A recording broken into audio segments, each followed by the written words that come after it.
Ancient wisdom traditions speak of a profound truth about twin flames, one that has been carefully preserved in the Vedic texts for those ready to receive deeper understanding. Within these sacred teachings lie three transformative stages that transcend common interpretations, revealing a path of profound spiritual awakening. Traditional texts describe this journey as Atma Dvaitya Bodha, the soul's awakening to its divine nature. The ancient seers taught that this process goes far beyond the search for a spiritual partner. It represents what they called Mahaparivartana, a complete transformation of consciousness itself. Consider the case of David, a 57-year-old meditation teacher who experienced the first hidden stage, what the ancient ones called Antara Jagrati, or inner awakening. Before any external encounter, he noticed unprecedented energy movements during his morning meditations. This wasn't ordinary spiritual advancement. It was what traditional wisdom calls Shakti Udaya, the rising of transformative power. This first hidden stage often manifests through what the texts describe as prana viksobha, energetic disruption. You might experience unusual sensations in your crown chakra, unexpected waves of emotion, or profound shifts in your consciousness during meditation. These aren't random occurrences. They're what tradition calls Purva Laksana, preliminary signs of the Great Awakening. Let me share with you how to navigate this initial stage. The ancient practice of Sakshi Bhava, becoming the witness, becomes crucial here. Rather than getting caught in the intensity of these experiences, maintain what tradition calls Madhyastha Drishti, the centered gaze of awareness. The texts speak of Prathama Samskara, the first divine imprint that occurs during this stage. You might find yourself drawn to new spiritual practices or experiencing spontaneous insights during meditation.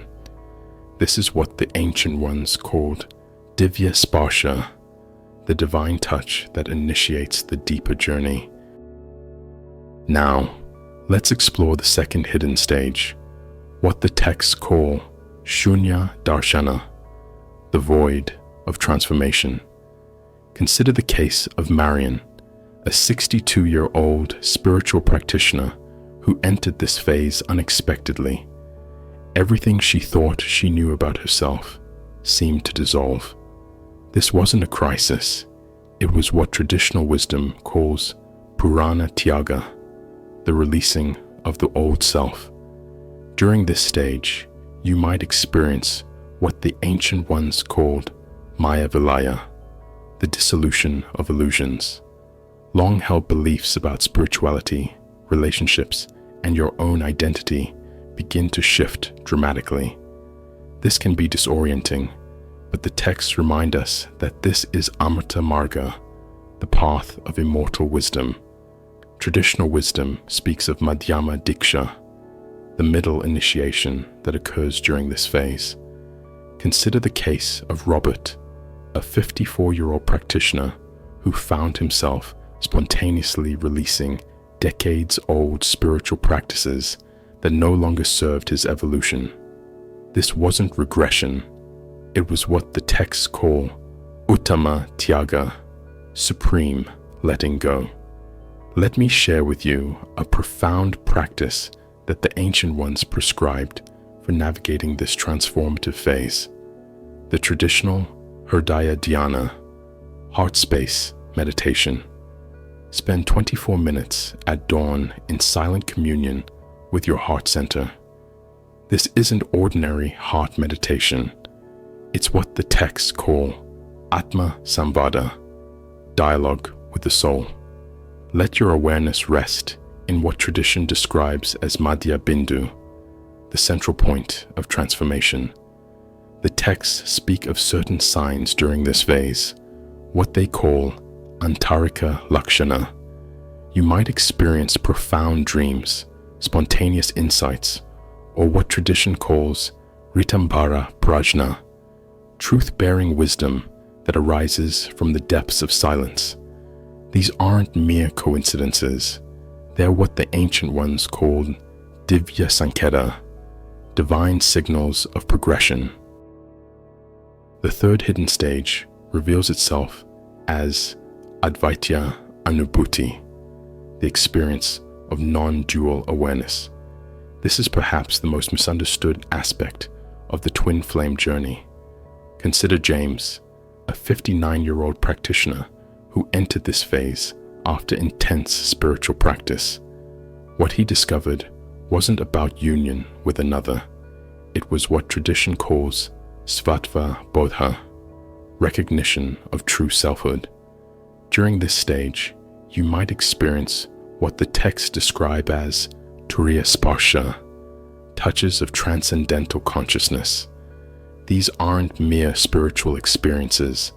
They're what tradition calls Amrita Bindu, drops of immortal awareness that transform your entire being. Consider the case of Elizabeth, a 61-year-old meditation teacher who found herself spontaneously entering states of profound unity, consciousness during her daily practices. Let me share something crucial about this stage. The ancient texts speak of prapancha vilaya, the dissolution of worldly attachments. This isn't about becoming detached from life. It's about experiencing what tradition calls sahaja prema, natural, unconditional love that flows without effort or object. This is what the ancient ones meant by true twin flame recognition, a state of being rather than a search for someone. Here's how to work with this profound stage. Practice what the texts call Akhanda Dharana, unbroken concentration on the eternal. Spend time in silence, allowing your awareness to rest in what tradition describes as Turaya, the fourth state of consciousness, beyond waking, dreaming, and sleeping. This isn't meditation as you know it. It's what the texts call Sahaja Samadhi, natural absorption in pure awareness. Traditional wisdom offers a specific practice for this stage, Atma Nididhyasana, deep contemplation of the self. Sit in silence for 48 minutes during the Brahma Muhurta, pre-dawn period, allowing your awareness to settle into what the texts call Sahaja Sthiti, natural state of being. This practice reveals what tradition calls Purna Swarupa, your complete essential nature. Remember, these stages often unfold in spiral patterns, what tradition calls Kundalini Vakra, the spiral of awakening energy. You might revisit each stage multiple times, each pass bringing deeper understanding and transformation. This is what the ancient ones called Uttama Parivartana, supreme transformation. As we conclude, let me share a final wisdom from the ancient teachings. This journey isn't about finding completion in another. It's about discovering what the texts call Purnatva, your inherent completeness. The external twin flame phenomenon merely reflects an internal sacred marriage, what tradition calls Antara Vivaha, the inner union. Stay present with each stage as it unfolds. Trust in what the ancient ones called Arta'a, the cosmic order that orchestrates perfect timing. Your awareness of these hidden stages is itself a sign of your readiness for this profound transformation. Let this timeless wisdom guide you as you navigate this sacred journey of awakening.